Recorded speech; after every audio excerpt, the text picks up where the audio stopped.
सबसे ऊंचा जिनका नाम, सबसे ऊंचा जिनका धाम। ऊंचे शिव भगवान की बने हैं हम ऊंची संतान। ऊंचे शिव भगवान की बने हैं हम ऊंची संतान।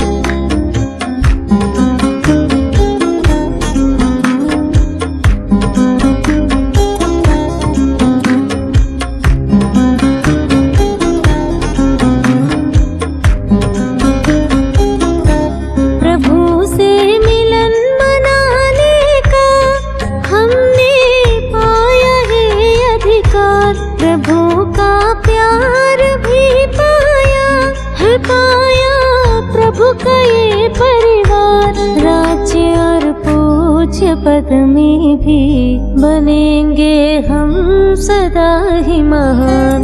ऊंचे शिव भगवान की बने हैं हम ऊंची संतान।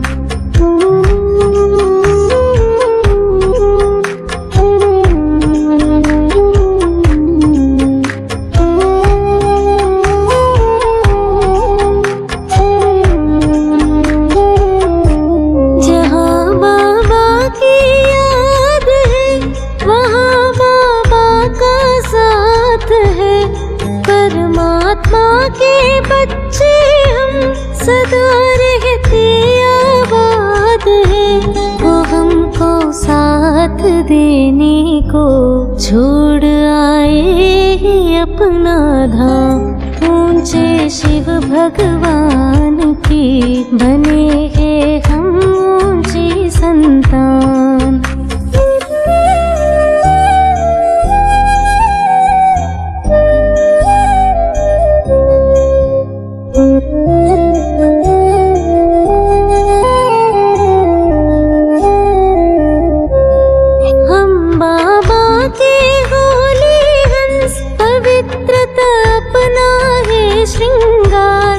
अपने ब्राह्मण जीवन का पवित्रता ही है आधार। मनसा वाचा कर्मणा पवित्रता को करे धारण। ऊंचे शिव भगवान की बने हैं हम ऊंची संतान। सबसे ऊंचा जिनका नाम, सबसे ऊंचा जिनका धाम। सबसे ऊंचा जिनका नाम, सबसे ऊंचा जिनका धाम। ऊंचे शिव भगवान की बने हैं हम ऊंची संतान। ऊंचे शिव भगवान की बने हैं हम ऊंची संतान।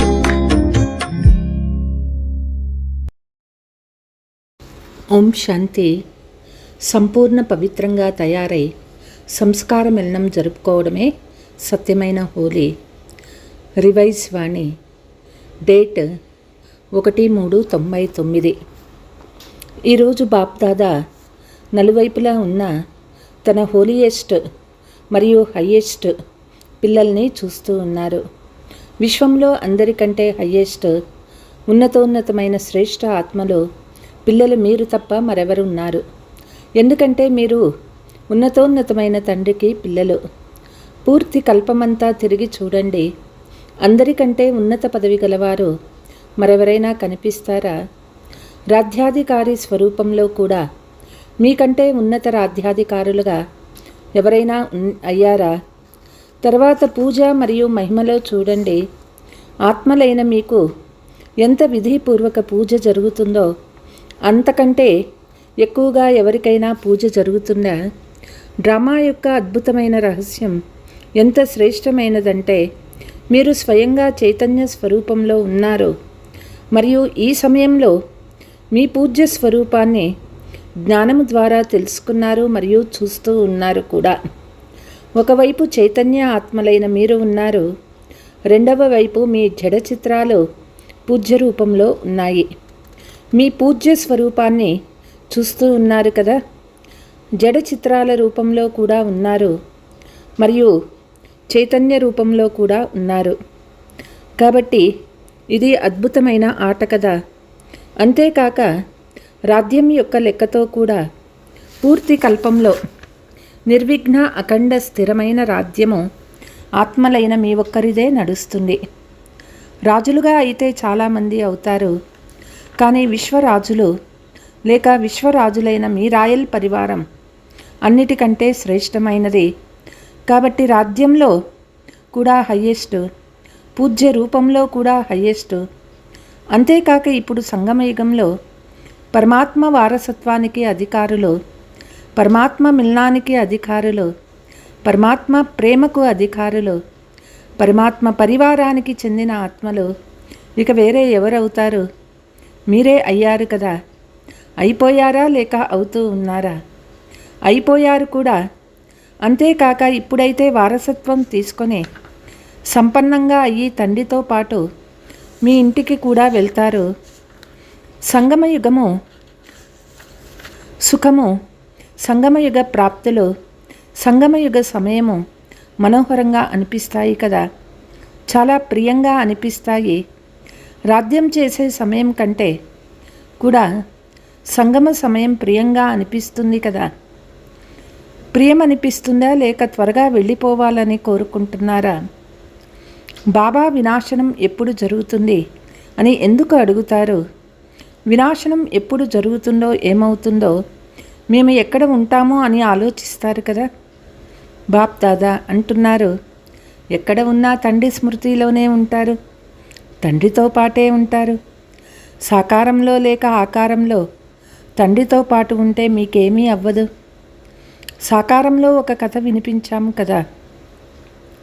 పిల్లలు బట్టీలో ఉంటూ కూడా సురక్షితంగా ఉన్నాయి కదా, లేక కాలిపోయాయా? అన్నీ సురక్షితంగా ఉంటాయి. అలాగే పరమాత్మ పిల్లలైన మీరు ఎవరైతే తండ్రి తోడుగా ఉంటారో సురక్షితంగా ఉంటారు. ఒకవేళ మరెక్కడైనా బుద్ధి ఉంటే ఎంతో కొంత సగ తగులుతుంది, ఎంతో కొంత ప్రభావం ఉంటుంది. తండ్రితో కంబైన్డ్గా ఉంటే, ఒక్క సెకండ్ కూడా ఒంటరిగా లేకుంటే సురక్షితంగా ఉంటారు. అప్పుడప్పుడు కార్య వ్యవహారాలలో లేక సేవలో ఒంటరిగా అనుభవం చేస్తూ ఉన్నారా? ఏం చేయాలి? ఒంటరిగా ఉన్నాను, చాలా పని ఉంది అని భావిస్తారు.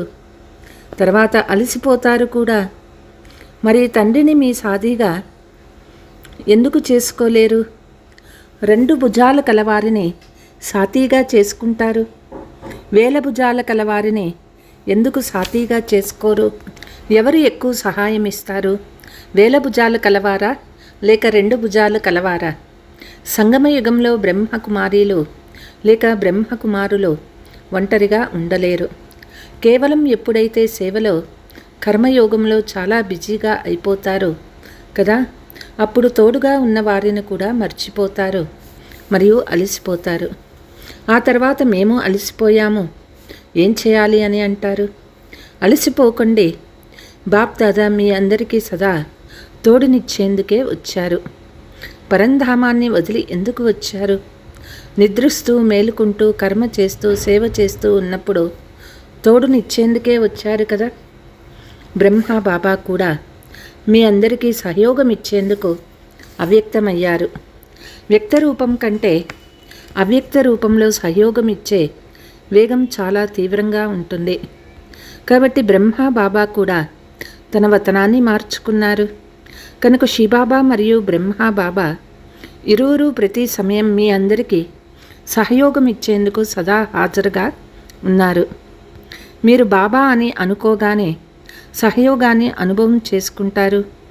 ఒకవేళ కేవలం సేవ సేవ సేవ అని సేవ మాత్రమే గుర్తుంటే తండ్రిని ఒక పక్కన కూర్చొని చూడమని వేరే చేస్తున్నారు. అప్పుడు తండ్రి కూడా చూద్దాము ఎంతవరకు ఒంటరిగా చేస్తారు అని సాక్షిగా అయి చూస్తారు. అయినా కూడా మళ్ళీ ఇక్కడికే రావాలి కదా. కనుక తోడును వదిలిపెట్టకండి. మీ అధికారము మరియు ప్రేమ సూక్ష్మ తాళ్లతో బంధించి ఉంచుకోండి. మీరు వాటిని డీలాగా వదిలేస్తున్నారు. స్నేహాన్ని డీలాగా చేసుకుంటున్నారు. అధికారాన్ని కొద్దిగా స్మృతి నుండి దూరం చేసుకుంటున్నారు. అలా చేయకండి. సర్వశక్తివంతుడే తోడు యొక్క ఆఫర్ చేస్తూ ఉన్నారు. పూర్తి కల్పంలో ఇలాంటి ఆఫర్ లభిస్తుందా? లభించదు కదా. కనుక బాప్ దాదా కూడా ఎంతవరకు ఒంటరిగా చేస్తారో చూద్దామని సాక్షిగా అయ్యి చూస్తారు. సంగమయుగ సుఖము మరియు సౌకర్యాలను ఇమర్జీ చేసుకోండి. బుద్ధి బిజీగా ఉంటుంది కదా. ఆ కారణంగా స్మృతి మర్జ్ అయిపోతుంది. మీరు ఆలోచించండి, పూర్తి రోజంతటిలో తండ్రి స్మృతి ఉంటుందా లేక స్మృతిని మర్చిపోతారా అని ఎవరిని అడిగినా ఏమంటారు? మర్చిపోము అని అంటారు. ఇదైతే నిజమే. స్మృతి అయితే ఉంటుంది కానీ ఎమర్జీ రూపంలో ఉంటుందా లేక మర్జీ రూపంలో ఉంటుందా? స్థితి ఎలా ఉంటుంది? ఎమర్జీ రూపం యొక్క స్థితి లేక మర్జీ రూపం యొక్క స్థితిలో తేడా ఏమిటి? స్మృతిని ఎమర్జీ రూపంలో ఎందుకు ఉంచుకోరు? ఎమర్జీ రూపం యొక్క నశా శక్తి సహయోగము సఫలత చాలా ఉన్నతంగా ఉంటాయి. స్మృతినైతే మర్చిపోలేరు. ఎందుకంటే ఇది ఒక జన్మ సంబంధం కాదు.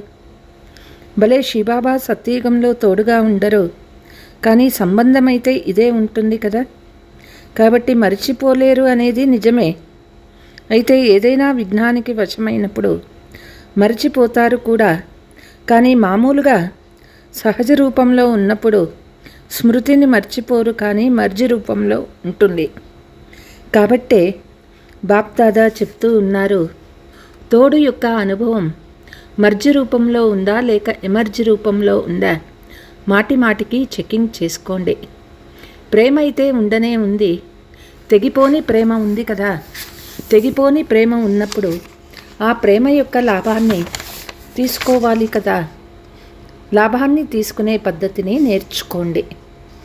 బాప్ దాదా చూస్తూ ఉన్నారు, ప్రేమయే తండ్రి వారిగా చేసింది, ప్రేమయే మధువనవాసిగా చేస్తుంది. మీ స్థానాలలో ఎలాగైనా ఉండవచ్చు, ఎంతైనా శ్రమ చేస్తూ ఉండవచ్చు, అయినా కూడా మధువనానికి వచ్చేస్తారు. బాప్ దాదాకి తెలుసు, చూస్తారు. చాలామంది పిల్లలకు కలియుగి పరిస్థితుల కారణంగా టికెట్ తీసుకోవడం కూడా కష్టమే, కానీ ప్రేమ వారిని చేరుకునేలా చేస్తుంది. ఇది నిజమే కదా. ప్రేమలో చేరుకునేస్తారు, కానీ పరిస్థితులైతే రోజురోజుకు పెరుగుతూనే ఉంటాయి. సత్యమైన హృదయంపై బాబా రాజీ అవ్వనే అవుతారు. కాబట్టి స్థూల సహయోగం కూడా ఎక్కడో అక్కడ ఎలాగైనా లభిస్తుంది. డబల్ విదేశీయులు కానీ భారత్వాసీలు కానీ తండ్రి యొక్క ఈ ప్రేమ అందరినీ పరిస్థితులనే గోడలను దాటించేస్తుంది. ఇది నిజమే కదా. మీ సెంటర్లలో కూడా చూడండి, కొంతమంది పిల్లలు ఇక్కడి నుండి వెళ్తూనే మరుసటి సంవత్సరం రాగలమో లేదో అని అనుకుంటారు. అయినా కూడా మళ్ళీ వచ్చేస్తారు. ఇదే ప్రేమకు రుజువు. మంచిది. ఈరోజు హోలీ జరుపుకున్నారా? బాప్ దాదా అయితే హోలీ జరుపుకునే హోలీ హంసలను చూస్తూ ఉన్నారు. పిల్లలందరిది ఒకటే టైటిల్, హోలీయెస్ట్, అంటే అత్యంత పవిత్రులు. ద్వాపర యుగం నుండి ఏ ధర్మాత్మ లేక మహాత్మ కూడా అందరినీ హోలీయెస్ట్గా తయారు చేయలేరు. వారు స్వయం తయారవుతారు, కానీ తమ అనుచరులను సహచరులను హోలీయెస్ట్గా పవిత్రంగా తయారు చేయరు. అయితే ఇక్కడ పవిత్రత బ్రాహ్మణ జీవితానికి ముఖ్య ఆధారము. మీ చదువు కూడా ఏమిటి? మీ స్లోగన్ కూడా పవిత్రులు అవ్వండి, యోగులు అవ్వండి. ఈ స్లోగన్ ఉంది కదా. పవిత్రతయే మహానత, పవిత్రతయే యోగి జీవితానికి ఆధారము. అప్పుడప్పుడు పిల్లలు అనుభవం చేస్తారు. నడుస్తూ నడుస్తూ మనస్సులో కూడా అపవిత్రత అనగా వ్యర్థం యొక్క నెగటివ్ సంకల్పాలు, పరచింతన సంకల్పాలు నడిచినప్పుడు యోగం ఎంత శక్తిశాలిగా చేయాలనుకున్నా చేయలేరు. ఎందుకంటే కొద్దిగా అంశమాత్రంగా సంకల్పంలో కూడా ఏ ప్రకారమైన అపవిత్రత ఉన్నా, ఎక్కడ అపవిత్రత యొక్క అంశం ఉంటుందో అక్కడ పవిత్ర తండ్రి యొక్క స్మృతి ఎలా ఏ విధంగా ఉండాలో అలా ఉండదు. ఎలాగైతే పగలు రాత్రి కలిసి ఉండవో అలా అపవిత్రత మరియు పవిత్రత కలిసి ఉండవు. అందుకే బాప్ దాదా వర్తమాన సమయంలో పవిత్రతపై మాటిమాటికి అటెన్షన్ ఇప్పిస్తూ ఉన్నారు. కొంత సమయం ముందు బాప్ దాదా కేవలం కర్మలో అపవిత్రత కోసం సూచనలు ఇచ్చేవారు. కానీ ఇప్పుడు సమయము సంపూర్ణతకు సమీపంగా వస్తుంది కాబట్టి మనస్సులో కూడా అపవిత్రత యొక్క అంశం ఉంటే అది మోసం చేస్తుంది. కాబట్టి మనస, వాచ, కర్మణ, సంబంధ సంపర్కము అన్నిటిలో పవిత్రత చాలా అవసరము. మనస్సును తేలికగా వదిలేయకండి, ఎందుకంటే మనస్సులోది బయటకి కనిపించదు. మనస్సు చాలా మోసం చేస్తుంది. బ్రాహ్మణ జీవన యొక్క ఆంతరిక వారసత్వము సదా సుఖ స్వరూపము, శాంతి స్వరూపము, మానసిక సంతుష్టత, వీటిని అనుభవం చేసేందుకు మానసిక పవిత్రత ఉండాలి. బాహ్య సాధనాల ద్వారా లేక సేవ ద్వారా మిమ్మల్ని మీరు సంతోషపరుచుకోవటం కూడా స్వయాన్ని మోసం చేసుకోవటమే. బాప్ దాదా చూస్తూ ఉన్నారు. అప్పుడప్పుడు పిల్లలు వీటి ఆధారంపై స్వయాన్ని మంచిగా ఉన్నామని, సంతోషంగా ఉన్నామని భావించి మోసగిస్తారు మరియు మోసగిస్తూ ఉన్నారు కూడా. మోసగిస్తారు మరియు మోసగిస్తున్నారు కూడా. ఇది కూడా ఒక గుహ్య రహస్యము. ఏమవుతుందంటే తండ్రి దాత అయ్యారు, మీరు దాత యొక్క పిల్లలు. మీరు చేసే సేవ యుక్తియుక్తంగా కూడా ఉండదు, మిక్సింగ్ ఉంటుంది. కొంత స్మృతి మరికొంత బాహ్య సాధనాలు లేక సంతోషం ఆధారంపై ఉంటుంది. మనస్సు యొక్క ఆధారంతో కాక బుద్ధి యొక్క ఆధారంతో సేవ చేస్తారు. అయితే సేవ యొక్క ప్రత్యక్ష ఫలం వారికి కూడా లభిస్తుంది, ఎందుకంటే తండ్రి దాత అయ్యారు. వారు కూడా వాహ్ మాకు ఫలం లభించేసింది, మా సేవ బాగుంది అని అందులోనే సంతోషంగా ఉంటారు. కానీ ఆ మనసా సంతుష్టత సదాకాలం ఉండదు. అంతేకాక ఆత్మ యోగయుక్త శక్తిశాలి స్థితిని అనుభవం చేయటం లేదు. దాని నుండి వంచితులుగా ఉండిపోతారు. లేకపోతే ఏమీ లభించకపోవడం అనేది ఉండదు. ఏదో కొంత లభిస్తుంది కానీ జమ అవ్వదు. సంపాదించారు, తిన్నారు మరియు సమాప్తమైపోయింది. కనుక ఈ అటెన్షన్ కూడా ఉంచుకోండి. సేవ చాలా బాగా చేస్తూ ఉన్నారు, ఫలం కూడా బాగా లభించింది కనుక తిన్నారు, సమాప్తం చేసేశారు. మరి జమ ఏమైంది?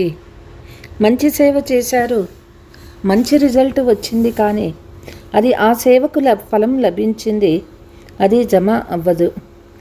కాబట్టి జమ చేసుకునే విధానం ఏమిటి అంటే మనసా వాచ కర్మణ పవిత్రత, పునాది పవిత్రత, సేవకు కూడా పునాది పవిత్రత. స్వచ్ఛంగా శుద్ధంగా ఉండాలి. ఇతర ఏ భావాలు మిక్స్ అవ్వరాదు.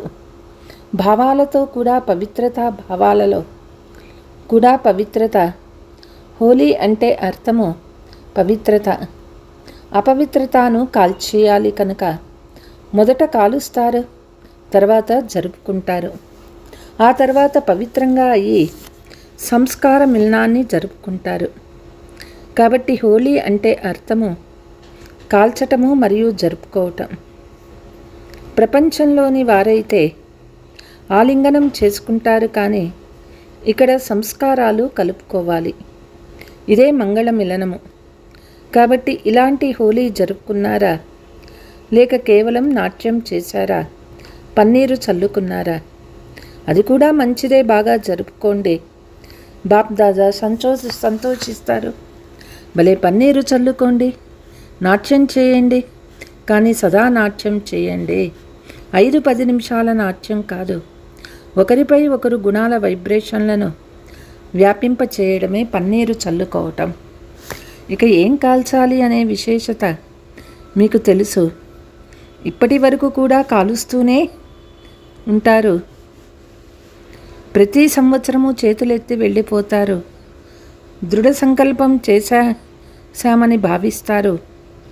ధైర్యమైతే పెట్టుకుంటున్నారు కదా, బాప్ దాదా సంతోషిస్తారు.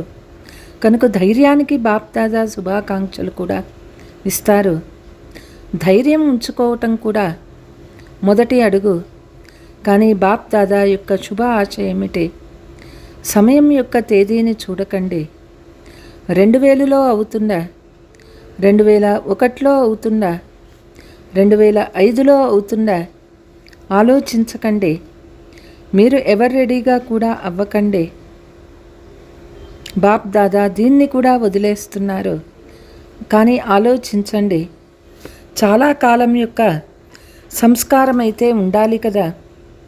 చాలా కాలపు పురుషార్థమే చాలా కాలపు రాజ్యాధికారిగా చేస్తుంది అని మీరు వినిపిస్తున్నారు కదా. సమయం వచ్చినప్పుడు దృఢ సంకల్పం చేస్తే అది చాలా కాలపు పురుషార్థము లేదా అల్పకాల పురుషార్థమా, అది ఎందులో లెక్కింపబడుతుంది? అల్పకాలంలో లెక్కింపబడుతుంది కదా. అవినాశి తండ్రి నుండి ఏ వారసత్వం తీసుకున్నట్లు? అల్పకాలానిది కదా. ఇది మంచిగా అనిపిస్తుందా?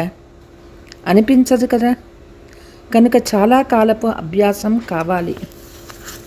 ఎంత సమయం ఉంది అని ఆలోచించకండి. ఎంత కాలపు అభ్యాసం ఉంటుందో అంత చివరిలో కూడా మోసపోకుండా ఉంటారు. చాలా కాలపు అభ్యాసం లేకుంటే ఇప్పటి చాలా కాలపు సుఖము, చాలా కాలపు శ్రేష్ఠ స్థితి యొక్క అనుభవం నుండి వంచితులు అయిపోతారు. కాబట్టి ఏం చేయాలి? చాలా కాలం చేయాలి కదా. ఒకవేళ ఎవరి బుద్ధి అయినా తేదీ కొరకు వేచి ఉంటే అలా వేచి ఉండకండి. ఏర్పాట్లు చేసుకోండి. చాలా కాలపు ఏర్పాట్లు చేసుకోండి. తేదీని కూడా మీరే తీసుకురావాలి. సమయం అయితే ఇప్పుడు కూడా ఎవరు రెడీగా ఉంది. రేపు కూడా అవ్వగలదు. కానీ సమయం మీకోసం ఆగి ఉన్నది. మీరు సంపన్నమైతే సమయం యొక్క పరదా తప్పకుండా తొలగవలసిందే. మీరా ఆపినందున అది ఆగి ఉంది. రాజ్య అధికారాలైతే తయారుగా ఉన్నాయి కదా. సింహాసనం అయితే ఖాళీగా రాదు కదా. విశ్వ మహారాజా ఒంటరిగా ఏమైనా సింహాసనంపై కూర్చుంటాడా? ఇది శోభగా ఉంటుందా? రాయల్ పరివారం కావాలి, ప్రజలు కావాలి, అందరూ కావాలి. విశ్వ మహారాజు మాత్రము సింహాసనంపై కూర్చొని నా రాయల్ పరివారం ఎక్కడుంది వెళ్తుంది అని చూస్తూ ఉంటాడా? కాబట్టి బాప్ దాదాకు ఒకటే శుభ ఆశ ఉన్నది. పిల్లలందరూ కొత్తవారు కానీ పాతవారు కానీ ఎవరైతే బ్రహ్మ కుమారి లేక బ్రహ్మ కుమారులుగా పిలువబడతారో, మధుబన్ వాసులు కానీ విదేశీయులు కానీ భారత్వాసీలు కానీ ప్రతి పుత్రుడు చాలా కాలపు అభ్యాసం చేసి చాలా కాలపు అధికారిగా అవ్వాలి. అప్పుడప్పుడు వారిగా కాదు. ఇష్టమేనా? ఒక చేతి చప్పట్లు కొట్టండి. వెనకుండే వాళ్ళు తెలివైన వాళ్ళు అటెన్షన్తో వింటూ ఉన్నారు. బాప్ దాదా వెనక ఉన్న వారిని తమ ఎదురుగా చూస్తూ ఉన్నారు. ముందు కూర్చున్న వాళ్ళు ముందే ఉంటారు. కింద కూర్చున్న వారు బాప్ దాదాకు శిరో కిరీటదారులుగా అయి కూర్చొని ఉన్నారు. కింద కూర్చున్న వారి త్యాగానికి భాగ్యమైతే లభించాల్సిందే. మీకు సన్ముఖంలో కూర్చునే భాగ్యం ఉన్నది. మరియు వారి త్యాగానికి భాగ్యం జమ అవుతూ ఉంటుంది. బాప్ దాదాకు గల ఒకే ఆశను విన్నారు కదా. ఇష్టమే కదా. ఇప్పుడు మరుసటి సంవత్సరం ఏం చూస్తారు? అప్పుడు కూడా మళ్ళీ ఇలాగే చేతులు ఎత్తుతారా? చేతులు భలే ఎత్తండి. 2 చేతులు ఎత్తండి. కానీ మనస్సు యొక్క చేతిని కూడా ఎత్తండి. దృఢ సంకల్పం అనే చేతిని సదాకాలానికి ఎత్తండి. ఒక్కొక్క పుత్రుని మస్తకంలో సంపూర్ణ పవిత్రత యొక్క మెరుస్తున్న మణిని చూడాలని కోరుకుంటారు. నయనాలలో పవిత్రత యొక్క మెరుపు, 2 నయనాలలో పవిత్రత యొక్క నక్షత్రాలు ఆత్మీయతతో మెరుస్తూ ఉండుటను చూడాలని కోరుకుంటారు. మాటలలో మధురత, విశేషత, అమూల్యమైన మాటలను వినాలని కోరుకుంటారు. కర్మలో సంతుష్టత, నిర్మాణతను సదా చూడాలనుకుంటారు. భావనలో సదా శుభభావన మరియు భావంలో సదా ఆత్మిక భావము, సోదర భావము ఉండాలి. సదా మీ మస్తకం ద్వారా ఫరిస్తా స్థితి యొక్క ప్రకాశ కిరీటం కనిపించాలి. కనిపించటం అనగా అనుభవం అవ్వాలి. ఇలా అలంకరింపబడిన మూర్తిని చూడాలనుకుంటున్నారు. ఇలాంటి మూర్తులే శ్రేష్ఠ పూజ్యులుగా అవుతారు. వారైతే మీ జడమూర్తులను తయారు చేస్తారు, కానీ తండ్రి చైతన్య చిత్రాలని చూడాలనుకుంటున్నారు. అచ్చా, నలువైపులా సదా బాప్ దాదా తోడుగా ఉండేవారు. సదా సమీప సాతీలు, సదా చాలా కాలపు పురుషార్థం ద్వారా చాలా కాలపు సంగమయుగ అధికారము మరియు భవిష్య రాజ్య అధికారాన్ని ప్రాప్తి చేసుకునే అత్యంత తెలివైన ఆత్మలు, సదా స్వయాన్ని శక్తులు గుణాలతో అలంకరించుకొని ఉంచుకునేవారు. తండ్రి యొక్క ఆశాదీపక ఆత్మలు సదా స్వయాన్ని హోలియెస్ట్ మరియు హైయెస్ట్ స్థితిలో స్థితం చేసుకునే తండ్రి సమానంగా అతి స్నేహి ఆత్మలకు బాప్ దాదా యొక్క ప్రియ స్మృతులు మరియు నమస్తే. విదేశాలలో లేక దేశంలో దూరంగా కూర్చొని అనుభవం చేసే వాళ్లకు బాప్ దాదా యొక్క ప్రియ స్మృతులు వరదానము. సమయాన్ని శిక్షకునిగా చేసుకునేందుకు బదులు తండ్రిని శిక్షకునిగా చేసుకునే మాస్టర్ రచయిత భవ. చాలామంది పిల్లలకు సేవ యొక్క ఉమంగ ఉత్సాహాలు ఉన్నాయి, కానీ వైరాగ్య వృత్తి పట్ల అటెన్షన్ లేదు. ఇందులో నిర్లక్ష్యతనం ఉంది. నడుస్తుంది, జరుగుతుంది, అయిపోతుంది, సమయం వచ్చినప్పుడు సరిపోతుంది. ఇలా ఆలోచించటం అనగా సమయాన్ని తమ శిక్షకునిగా చేసుకోవటం. పిల్లలు తండ్రికి కూడా మీరు చింత చేయకండి, సమయానికి సరిపోతుంది, చేసేస్తాము, ముందుకు వెళ్ళిపోతాము అని ధైర్యం ఇస్తారు. కానీ మీరు మాస్టర్ రచయితలు, సమయం మీ రచన, రచన మాస్టర్ రచయితలకు శిక్షకునిగా అవ్వడం అనేది శోభించదు. స్లోగన్: స్వయాన్ని మరియు సర్వులను పరివర్తన చేయడంలో సహయోగిగా అవ్వడమే తండ్రి యొక్క పాలనకు రిటర్న్ ఇవ్వడం. అచ్చా, ఓం శాంతి.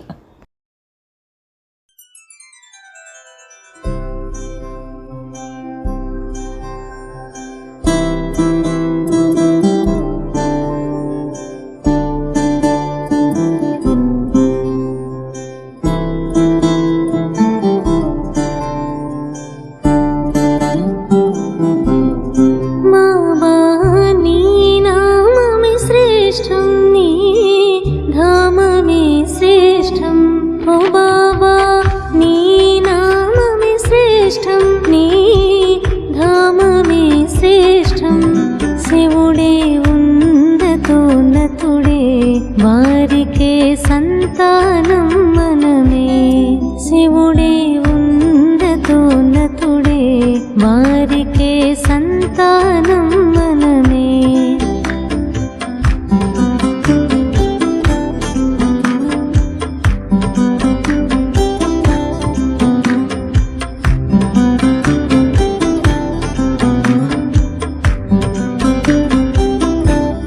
శివ పరమాత్మ మిలనానికే మనమే అధికారులమేలే. బాబా ప్రేమనే పొందే పరివార స్వరూపంలో సదా మనమే మహోన్నతులమేలే. శివుడే ఉన్నతోన్నతుడే, వారికే సంతానం మనమే.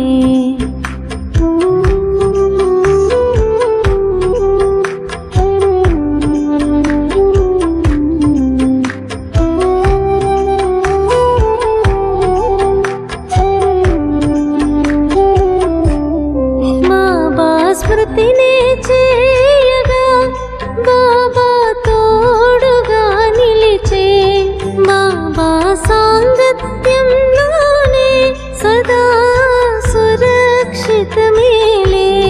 పరం ధామమునే వదలి మనకై బాబా విచ్చేసే. శివుడే ఉన్నతోన్నతుడే, వారికే సంతానం మనమే.